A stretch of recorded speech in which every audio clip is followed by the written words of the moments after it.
오늘도 기도의 자리에 나오신 여러분을 사랑하고 축복합니다. 하나님께서 오늘도 말씀 주시고 또 기도할 때 큰 은혜 주실 줄 믿습니다. 하나님께서 주시는 말씀 먼저 보겠습니다. 열왕기하 18장 3절에서 8절 말씀입니다. 구약성경 열왕기하 18장 3절에서 8절 말씀을 봉독해 드리겠습니다.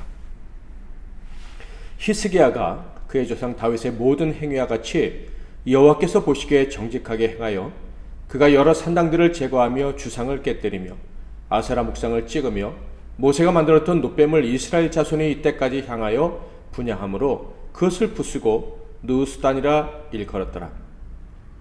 히스기야가 이스라엘 하나님 여호와를 의지하였는데 그의 전후 유다 여러 왕 중에 그러한 자가 없었으니 곧 그가 여호와께 연합하여 그에게서 떠나지 아니하고 여호와께서 모세에게 명령하신 계명을 지켰더라. 여호와께서 그와 함께 하심에 그가 어디로 가든지 형통하였더라. 저가 아수르 왕을 배반하고 섬기지 아니하였고 그가 블레셋 사람을 쳐서 가사와 그 사방에 이르고 망대에서부터 견고한 성까지 이르렀더라. 아멘.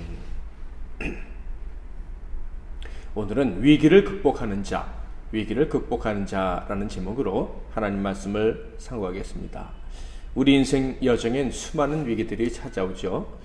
어떤 사람에게는 불평할 겨를도 없이 시시때때로 찾아오기도 합니다.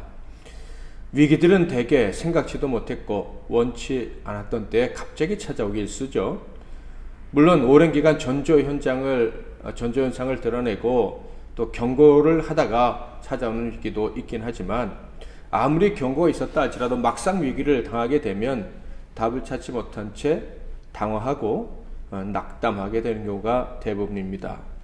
심지어 지금까지의 모든 수고와 노력을 헛되다고 느끼고 허무하게 느끼면서 내가 더 이상 노력해서 뭐 하겠느냐 하면서 포기하는데 이르기까지 합니다. 이렇게 갑자기 찾아오는 위기는 우리의 인생을 갑자기 아무것도 아닌 것으로 만들어 버릴 수도 있는 거예요. 이번 주에 선거가 있었는데요. 최근에 대통령 선거, 국무위원 임명, 나라의 일꾼들을 세우는 일들이 계속되고 있었습니다. 사람들은 이 일들을 통해서 여러 가지 생각을 했겠지만 그 중에 하나, 과거의 실수로 꿈을 포기해야 되는 경우도 있다는 것을 많이 생각했을 거예요. 젊은 시절 논문을 쓸 때 의식이 부족해서 남의 글을 도둑질한다라는 생각하지 못하고 그냥 인용을 했는데 또 인용하다 보니까 인용했다는 그 사실을 표기하는 것을 까먹고 못했는데 그것 때문에 도덕성이 없는 자로 낙인이 찍혀서 나라 일을 다 맡을 줄 알았는데 못하게 된다든지, 관리를 잘한다고 생각했는데 세금이나 재산 관리하는 데 있어서 철저하지 못한 것이 드러나서 기회를 잃는다든지, 게다가 자신의 잘못이 아니라 가족이나 또 자녀들의 잘못 때문에 기회를 잃는다든지, 이런 일들을 우리가 보면서 과거에 자신의 실수 혹은 다른 사람의 실수로 말미암아 위기에 직면하고 기회를 놓치는 것들을 보면서 우리가 어떻게 과거를 그러니까 지금 미래를 생각하면서 어떻게 완벽하게 살 수 있을까, 이런 생각을 해보게도 됐을 것입니다. 정치를 하려면 나라의 중책을 맡으려고 했다면 좀 더 주의했으면 좋았을 텐데 라는 생각을 할 수도 있는데, 사실 이렇게 미래를 대비하며 완벽하게 살아온 사람들은 과연 얼마나 되겠습니까? 자신의 선택에 조금 더 실수가 없어야 된다는 이 결벽증과 같은 그런 태도를 보이고 사는 사람은 극소수일 거예요. 대부분의 사람은 지금 나의 행동이 미래에 어떤 결과를 가져다 줄지 모르고 행동하는 경우가 대부분일 것입니다. 그리고 어떤 사람이 위기에 직면을 하게 되었는데 명백한 자기의 실수, 과거의 잘못 때문에 위기에 직면했다는 것을 느끼면 어떻게 생각을 할까요? 내 실수 때문이니까 어쩔 수 없다라고 덜 억울해할까요? 쉽게 생각하면 그럴 수 있을 것이다 라고 답을 할 수도 있을 거예요.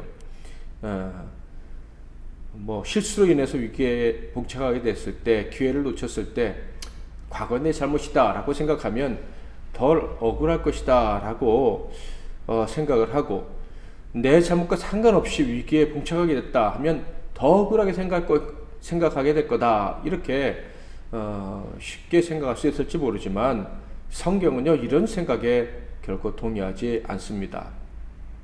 아담과 하와의 예를 들어보면 금방 알 수 있는데 그들은 마귀의 꾀는 말이 좋았어요. 그래서 그들은 하나님 말씀을 버리고 욕심을 따라 행동을 하게 됩니다. 그 결과 무서운 상태로 전락을 하게 되죠. 그들의 죄로 위기에 직면하게 되고 그 위기를 극복하지 못하고 죽음을 받아들이게 됩니다. 자, 그런데 그런 무슨 위기에 직면했을 때 인류의 조상 아담과 하와의 태도는 어떠했습니까? 내가 잘못 때문에 이런 일을 당했으니까 어쩔 수 없습니다 라면서 덜 억울했습니까? 아니죠. 그들은 원망했습니다. 억울하다며 아내와 뱀과 나아가 하나님을 원망했습니다. 자기 잘못이 명백했음에도 불구하고 남 탓을 했다. 그래서 위기를 극복하지 못했다는 거예요. 창세기 3장 10절에 보면 아담이 이르되 하나님이 주셔서 나와 함께 있게 하신 여자 그가 그 나무 열매를 내게 주므로 내가 먹었나이다. 그들만 그랬습니까? 그의 자손들도 그랬죠. 첫 번째 아들 가인도요 위기에 직면하자 하나님을 원망하는 모습을 보였습니다. 자신들의 잘못으로 위기에 직면해도 결코 받아들일 수 없는 게 죄인인 우리의 모습입니다. 그러므로 저는 아담의 피를 이어받은 세상 사람들, 특히 믿음의 사람들에게 이런 제안을 하고 싶습니다. 위기가 찾아왔으면 핑계나 원망을 찾지 말자는 거예요. 지금까지 잘해왔는데 갑자기 내가 더해서 무슨 소용이 있나? 나에게 미래가 있을까? 심지어 하나님을 열심히 섬겨왔는데 이 섬기는 것이 무슨 의미가 있을까? 뭐 이런 식의 위기가 찾아왔다고 한다면 절대로 내가 신앙생활을 더 열심히 할 수 없는 이유, 내가 신앙생활을 더 열심히 하지 못하게 만드는 사람들, 하나님, 이런 핑계거리를 찾지 말자라는 거예요. 그런 것들은 절대 답이 될 수가 없습니다. 내가 죄인이고 은혜를 누릴 수 없는 사람이라는 것을 증명할 뿐이에요. 그러니까 상황을 더 심각하게 만드는 어리석은 생각이다라는 거예요. 그러므로 그런 헛된 생각으로 시간을 빼앗기기보다는 이 위기를 극복할 수 있는 방법을 속히 찾는 것이 더 중요하겠다라는 거예요. 그래야 위기를 극복할 수 있기 때문입니다. 뿐만 아니라 하나님의 사람들은요 어떤 위기라도 극복할 수 있는 길이 준비되어 있습니다. 하나님의 자녀들에게는 반드시 회복의 길을 하나님이 예배해 놓으셨고 그 길을 찾을 수 있도록 하나님이 도와주십니다. 그러니까 내 잘못이든 남 잘못이든 위기가 찾아왔다면 절대 원망하지 말고 하나님께서 이 상황 속에서 나를 어떻게 인도하시기를 원하실까? 하나님이 도와주시면 나는 어떻게 회복될 수 있을까? 그걸 생각하고 하나님이 예배해 놓으신 그 길을 찾기 위해서 최선을 다해야 한다는 거예요. 하나님의 사람들은 어떤 위기를 만나든지 반드시 길이 있어요. 그것은 하나님이 약속해 주신 거예요. 고린도전서 10장 13절을 볼까요? 사람이 감당할 시험 밖에는 너희가 당한 것이 없나니 오직 하나님은 미쁘사 너희가 감당하지 못할 시험 당함을 허락하지 아니하시고 시험 당할 즈음에 또한 피할 길을 내사 너희로 능히 감당하게 하시느니라. 아멘. 유다의 13대 왕 히스기야는 나라가 절대절명의 위기에 처했을 때 왕위에 오른 사람입니다. 18장 1절 2절을 볼까요? 이스라엘의 왕 엘라의 아들 호세아 제3년에 유다 왕 아하스의 아들 히스기야가 왕이 되니 그가 왕이 될 때 나이가 25세라 예루살렘에서 29년간 다스리니라. 그의 어머니의 이름은 아비요 스가리아의 딸이더라. 그가 25살 때 왕이 됐다라는 거예요. 그런데 그가 왕에 오를 때 어떤 위기가 있었는지 1절만 봐도 충분히 짐작을 할 수가 있어요. 첫째 위기는 무엇이었습니까? 그가 이스라엘의 마지막 왕이었던 19대 왕 호세아가 정권을 잡고 있을 때 남쪽 유다의 왕이 되었다라는 것입니다. 자, 이 호세아는 이스라엘의 마지막 왕이라고 했으니까 이 호세아 때 이스라엘이 망한 거예요. 이 호세아는요 19대 왕으로 등극을 했는데 거의 나라가 망했을 때 왕이 된 사람입니다. 18대 왕 베가를 죽이고 그가 왕이 되었는데 그러니까 그는 반역자로서 왕이 된 사람이에요. 이렇게 왕위에 오를 때 그의 나라는요 이미 아수르의 멸망을 당한 것과 차이가 없는 상황이었습니다. 15장 29절에 보면 이스라엘 왕 베가 때 아수르 왕 디글랏 빌레셀이 와서 이용과 아벨 벤 마아가와 야노아와 게데스와 하솔과 길앗과 갈릴리와 납달리 온 땅을 점령하고 그 백성을 사로잡아 아수르로 옮겼더라. 그러니까 북이스라엘이 차지하고 있는 가나안 땅 거의 대부분을 아수르가 이미 점령을 했고, 그리고 이제 베가는 거의 힘이 없는 존재로 왕의 역할을 하고 있었다라는 거예요. 자, 그런데 그 힘없는 왕을 죽이고 이 호세아가 왕이 됩니다. 아수르가 인정해 주지 않으면 디글랏빌레셀이 그래 네가 왕해라 라고 하지 않으면 절대로 왕이 될 수 없는 상황이죠. 그러니까 그는요 아수르의 꼭두각시와 같은 왕이었습니다. 그런데 이 사람이 또 왕이 되자 아수르를 배반하죠. 그래서 제 9년째 망하게 되는데 그 3년 전부터 아수르를 이 살마네셀이, 그러니까 아수르 왕이 쳐들어와서 포위를 하게 됩니다. 바로 히스기야가 왕이 오른 지 3년째 되는 해에 이제 북이스라엘이 아수르의 포위가 되기 시작했고 6년째 되는 해에 완전히 망하게 되는 것입니다. 그러니까 북쪽 이스라엘이 망했으니 남쪽 유다도 그야말로 풍전등화 상태이죠. 당장은 화친을 맺고 있는 관계라고 하더라도 이 아수르의 야망은 결국 이 가나안 땅을 교두보로 삼아서 애국까지 진출하는 거였으니까 유다가 망하는 것은 시간 문제였다라는 거예요. 또한 히스기야에겐 또 다른 위기가 있었는데 바로 그의 아버지가 유대 역사상 가장 악한 왕 중에 한 명이었다. 원탑이라고 해도 거의 과언이 않는 정도로 악한 왕이었다라는 거예요. 그는요 북이스라엘 왕 베가죠.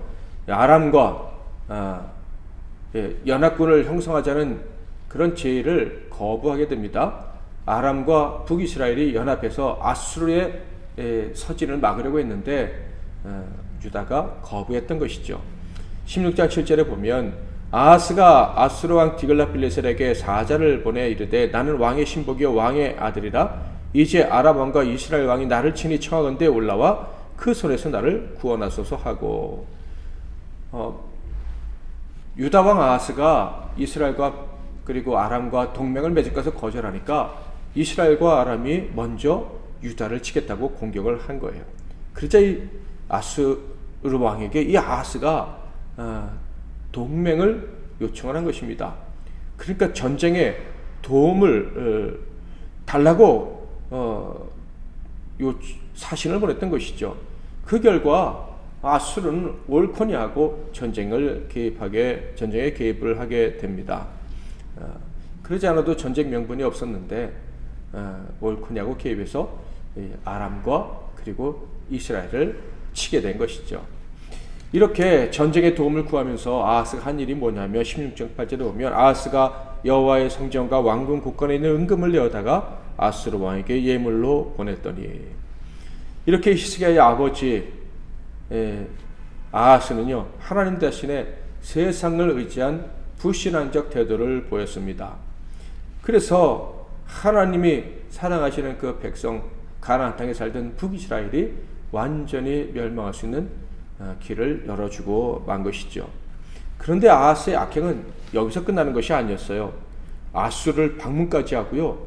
그리고 우상의 제단을 예루살렘에 세우기까지 했습니다. 16장 10절부터 12절을 보면 아하스 왕이 아수르의 왕 디글랏빌레셀을 만나러 다메섹에 갔다가 거기 있는 제단을 보고 아하스 왕이 그 제단의 모든 구조와 제도의 양식을 그려 제사장 우리아에게 보냈더니 아하스 왕이 다메섹에서 돌아오기 전에 제사장 우리아가 아하스 왕이 다메섹에서 보낸 대로 모두 행하여 제사장 우리아가 제단을 만든지라. 왕이 다메섹에서 돌아와 제단을 보고 제단 앞에 나아가 그 위에 제사를 드리되, 아하스가 디글랏빌레셀을 만나겠다고 아수르까지 갔어요. 그런데 거기서 우상을 섬기는 제단을 보고 감명을 받아가지고 그것을 그림을 그려서 유다의 제사장에게 보냈습니다. 그랬더니 그 유다에 있는 제사장이, 하나님의 제사장이 성전이 있음에도 불구하고 그리고 하나님 미워하시는 산당들이 있음에도 불구하고 또 다른 제단을 만들어서 거기서 제사를 드렸다 하는 거예요. 그러니까 이 아하스의 악행으로 말미암아 이스라엘은 거의 망한 상태, 목숨만 겨우 부지하고 있는 상태가 되었고, 그리고 이 나라는 하나님께 큰 미움을 받아 이제 아수르가 공격해서 이스라엘 완전히 삼킨 후에 유다를 삼키는 수순만 남겨둔 상태에 있었다. 아하스 왕 때문에 하나님 미워하시는 우상 숭배가 만연한 때에, 멸망의 징조가 깃들었던 때에 바로 히스기야가 왕위에 올랐다라는 거예요. 그러니까 상황은 최악이었을 때, 누구를 원망한다고 한들 의미가 없다고 여겨질 수밖에 없는 그때에 히스기야가 왕에 등극을 했다라는 거예요. 그렇다면 그는 어떻게 해야 될까요? 손을 놓고 원망을 했어야 할까요? 했을까요? 다른 왕처럼 어차피 망할 건 허랑방탕하다가 그냥 세라 어떻게 되나 보자, 뭐 이런 태도로 살아야 했을까요? 아니면 우상들, 신통하다는 수많은 예언자들을 찾아다니면서 살 길을 구해야 했을까요? 히스기야는요, 이 절대절명의 위기에서 나라를 건지고 그 역시 구원을 받게 됩니다. 그런데 그 구원의 방법은 의외로 아주 간단했죠. 단순한 방법이었습니다. 18장 3절 4절.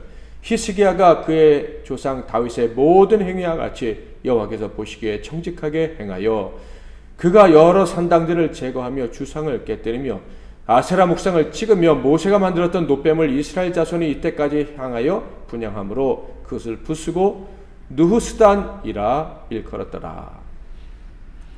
이미 여러분도 예상을 하셨던 것처럼 그는 하나님만 섬기고 다른 것들을 의지할 가능성을 다 포기했다라는 거예요. 제거해버렸습니다. 즉 하나님만 섬기되 정직하게 섬기기로 한 거예요. 하나님을 신실하게 섬기지 못하게 하는 모든 요소들을 철저하게 파괴하는 일을 했습니다. 그는 위기를 극복하기 위해 선택할 수 있는 수많은 방법들 중에서 아주 단순한 한 방법, 하나님을 섬기는 방법을 택했을 뿐만 아니라 그것을 철저히 이행하기로 한 것입니다. 히스기야가 정말 엄청난 일을 한 것이죠. 4절과 5절을 읽어볼까요? 그가 여러 산당들을 제거하며 주상을 깨뜨리며 아세라 목상을 찍으며 모세가 만들었던 놋뱀을 이스라엘 자손이 이때까지 향하여 분향함으로 그것을 부수고 느수단이라 일컬었더라. 히스기야가 이스라엘 하나님 여호와를 의지하였는데 그의 저는 유다 여러 왕 중에 그러한 자가 없었으니. 성경은 분명히 증언합니다. 그가 하나님을 의지하는 모습은 그의 앞선 왕들에게서는 찾아보지 못했던 것이었다. 후대도 없다고 말을 하고 있는데 후대에는 정말 요시아 같은 왕도 있었죠. 그러므로 이게 히스기야가 최고의 왕이라기보다는 이 말씀은 그와 같은 사람이 없었다는 말은 최고의 칭찬이라고 보시면 됩니다. 정말로 철저하게 하나님을 섬겼던 왕이다. 다윗처럼 하나님을 섬겼던 왕이다라는 거예요. 그러므로 우리는 충분히 짐작할 수가 있어요. 그가 이렇게 철저히 하나님을 섬겼으니 하나님이 반드시 도와주셨을 것이다. 그래서 위기를 극복할 수 있었을 것이다. 맞습니다. 그는 이렇게 철저히 하나님을 섬김으로 위기를 극복하게 됩니다. 그는 산당들을 제거하고 주상들을 깨뜨리고 아세라 목상들을 찍었다고 했습니다. 그런데 다른 왕들은 어떻게 했는지 아십니까? 그의 할아버지, 그래도 선한 왕이었다고 여겨지는 요담에 대한 평가만 읽어볼까요? 열왕기하 15장 34, 35절. 요담이 그의 아버지 우시아의 모든 행위대로 여호와께서 보시기에 정직히 행하였으나 오직 산당을 제거하지 아니하였으므로 백성이 여전히 그 산당에서 제사를 드리며 분향하였더라. 요담이 여호와의 성전의 윗문을 건축하니라. 히스기야 전의 모든 왕들은요, 다는 아니었지만 그래도 아주 많은 이스라엘에 비해서는 많은 왕들이 정직하게 행하고 하나님 말씀에 순종했습니다. 그런데 그 정직한 왕들이 하지 못한 것이 있는데 산당을 없애는 일은 하지 못했던 것입니다. 그러니까 이스라엘 백성들에게 뿌리 깊게 스며들어가 있는 그 우상 숭배의 피를 완전히 맑게 만드는 그 일은 엄두조차 내지 못했다라는 거예요. 그렇지만 히스기야는 달랐습니다. 그는 놀랍게도 우상 숭배의 뿌리까지 제거하기 위해서 최선을 다했던 것입니다. 완전히 하나님 신앙, 여호와 신앙을 회복하기 위해서 최선을 다했다라는 거예요. 결코 쉽지 않았을 텐데, 특별히 이때가 언제였습니까? 언제 적의 공격을 받을지 모르는 때, 언제 백성들을 전쟁에 동원해야 될지도 모르는 때였습니다. 그런데 만약에 우상 숭배를 금하는, 즉 백성들이 의지하는 산당을 다 제거하고 백성들의 원성을 삼으로 말미암아 통치력이 약해지면 어떻게 되겠습니까? 전쟁이 일어났을 때 백성들이 뿔뿔이 흐트러지고 전쟁도 제대로 치르지 못하는 그런 일이 일어날 수도 있는 건 아니겠습니까? 그럼에도 불구하고 그는요, 타협하지 않았습니다.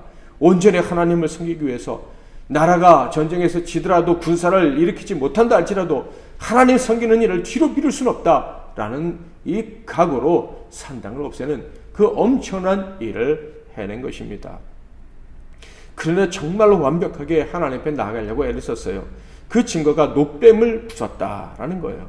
놋뱀을 부쉈다는 거에서 그가 얼마나 하나님을 섬기는 일에 진심이었는지 확인할 수가 있어요. 자, 이 놋뱀은요, 모세가 만들었던 거예요. 원래 이것은요, 범죄한 자들을 구원하려는 하나님의 도구였습니다. 죄를 지은 자들이, 뱀에 물려 추구하는 자들이 놋뱀을 보면 살 수 있도록 하지 않았습니까? 십자가 같은 그런 엄청난 구원의 도구였죠.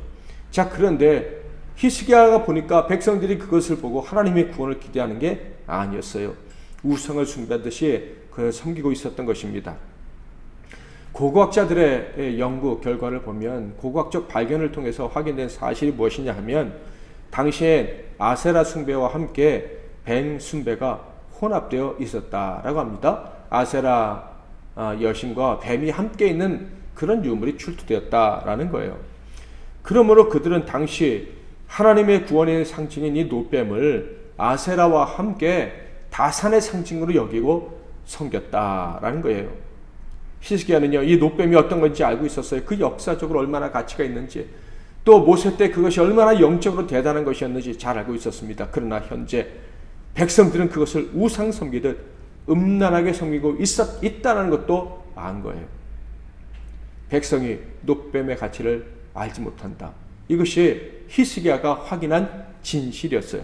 그러므로 그것은 더 이상 은혜의 증거가 아니라 범죄의 온상이 되는 물건에 지나지 않는다라고 확신을 하게 된 것입니다. 그래서 그것을 파괴해버린 거예요. 그것 바라보지 말고 오직 하나님만을 바라보라고 그 놋뱀마저, 역사적 유물마저 없애버렸다. 대단한 용기를 가지고 행동을 했다라는 거예요. 이렇게 히스기야는 분명한 영적인 통찰력을 가지고 하나님을 섬겼던 왕입니다. 그 통찰력을 가지고 나라를 다스렸던 거예요. 그래서 위기를 극복할 수 있었던 것입니다. 그뿐이 아니었죠. 그는 하나님만을 섬기기 위해 우상만 타파한 것이 아니라 세상을 의지하려는 마음도 과감하게 타파했습니다. 그에게는 의지하고픈 아수르가 있었죠. 자기 아버지 때 도움을 얻었던 아수르가 있었다 이 말이에요. 그의 선왕은 아람이 북이스라엘과 함께 유다를 공격할 때 아수르에게 도움을 구함으로 구원을 받았었어요. 그런데요, 이 히스기야는요, 그 아수르를 섬기는 일, 아수르의 도움을 구하는 일을 과감하게 포기합니다. 왜요? 그 이유는 간단하죠. 오직 하나님 한 분만을 섬기기 위해서. 18장 6절 7절 곧 그가 여호와께 연합하여 그에게서 떠나지 아니하고 여호와께서 모세에게 명령하신 계명을 지켰더라. 여호와께서 그와 함께 하심에 그가 어디로 가든지 형통하였더라. 저가 아수르 왕을 배반하고 섬기지 아니하였고. 물론 그가 실수했던 때도 있어요. 히스기야 14년 차에 아수르 왕 사네립이 공격을 하게 되는데, 그때 그는 왕궁과 성전과 기둥에 덮인 금까지도 다 뜯어서 사네립에게 주는 그런 실수를 범했습니다. 그러나 또다시 공격을 받자 그때는 또다시 정신을 바짝 차리고 세상 왕이 아니라 하나님을 의지하기 위해서 하나님 앞에 엎드리게 됩니다. 하나님의 은혜를 구했고요. 그래서 그 결과 놀라운 구원을 경험하게 됩니다. 하나님만을 의지함으로 위기를 극복할 수 있었다라는 거예요. 사랑하는 성도 여러분, 우리의 삶에는요, 여전히 크고 작은 위기가 반복되고 있습니다. 그래서 갑자기 마음이 답답해지는 적이 한두 번이 아니죠. 갑자기 다 포기하고 싶고 다 망가뜨려 버리고 싶은 그런 일들이 수시로 우리를 찾아옵니다. 심지어 그 귀한 가정과 가족들과의 관계까지도 소원하게 만들어버리고 싶은 이런 악한 유혹에 우리가 노출될 때가 참 많이 있습니다. 이러한 때 우리는 어떻게 위기를 극복할 수가 있을까요? 그것은요 오직 하나님만을 섬기는 것입니다. 이것이 성경에서 우리에게 계속해서 가르쳐 주시는 진리입니다. 여러분, 이것이 진리인 줄 믿으십니까? 하나님만 섬기고 하나님 앞에 엎드리면 구원받을 수 있다, 회복될 수 있다, 위기에서 벗어날 수 있다, 이 사실을 믿으시겠습니까? 아멘. 당연히 아멘 하셔야죠. 여러분 그것을 경험하고 지금까지 온 것 아닙니까? 여러분, 이 결단은요 한 번 하고 끝내서는 안 됩니다. 우리는 연약한 죄인이기 때문에 자꾸 잊어버리고 위기 때마다 엉뚱한 생각할 때가 너무나도 많습니다. 그러므로 저와 여러분은 정신을 바짝 차리고 평생 결단하고 또 결단해야 됩니다. 오직 하나님만 의지하고 하나님만 바라봄으로 위기를 극복하는 인생이 되기를 원한다. 이 결단 말이죠. 절대 하나님 외에는 다른 것을 의지하지 않겠다고, 하나님 외에 의지하는 다른 것들을 포기하겠다고, 내 감정, 내 정의감, 내 판단력, 돈, 자랑, 건강 이런 것들 다 버리고 하나님만 의지하겠다고 결단하고 또 결단을 해야 합니다. 그래야 위기를 극복하고 계속해서 극복할 수 있는 거예요. 사랑하는 성도 여러분, 하나님 외에 의지하는 모든 것들을 오늘 이 밤 또다시 버릴 것을 결단하시길 바랍니다. 때로는 좀 머리를 비워야 돼요. 내 생각을 버려야 돼요. 하나님의 은혜가 거기 자리 잡도록 마음을 비우고 머리를 비우고 하나님께 은혜를 구하며 조아려 간구해야 하는 것입니다. 기억하십시오. 하나님의 은혜 외에는 우리가 당할 위기에서 우리를 건져줄 자는 아무것도 없습니다. 건져줄 방법은 아무것도 없습니다. 오직 하나님밖에 없습니다. 오늘도 변함없이 하나님을 의지함으로 여러분이 지금 어떤 위기에 있든지 건짐을 받으시기를 바라고요. 또 앞으로 닥쳐올 위기도 우리의 지금의 결단이 엄청난 효력을 발휘해서 너끈히 그 위기들을 이기고 승리하는 저와 여러분의 인생이 다 되기를 주님의 이름으로 축복합니다. 이 세상 험하고 찬양하고 기도하겠습니다. 이 세상 험하고 나 비록 약하나 늘 기도 힘쓰면 큰 권능 없겠네. 주님의 권능은 한없이 크오니 돌 같은 내 마음 곧 녹여주소서. 내 마음이 약하여 늘 넘어지오니 주 예수 힘주사 굳세게 하소서. 죄 사함 받은 후 새 사람 되어서 주 앞에 서는 날 늘 찬송하겠네. 주의 은혜로 대속받아서 피와 같이 붉은 죄 눈 가치겠네. 아멘.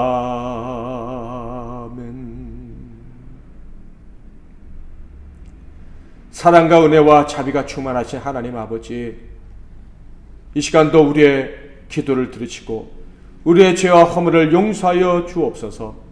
우리의 허물 때문에 늘 위기에 봉착할 수밖에 없는 이 미련한 죄인들을 불쌍히 여겨 주시옵소서. 그러나 이 위기 때 세상껏 의지했던 이 교만한 마음을 회개하고 다시 하나님의 은혜를 구하오니 저희들을 불쌍히 여겨 주시고 이 위기에서 너끈 이겨나게 하옵시며, 또한 특별히 오늘 말씀처럼 히스기야처럼 하나님만 섬기기로 결단함으로 말미암아 앞으로 언제 찾아올지 모르는 모든 위기들을 너끈 이겨내는 우리 모두가 되게 하옵소서. 예수 그리스도의 이름으로 기도하옵나이다. 아멘.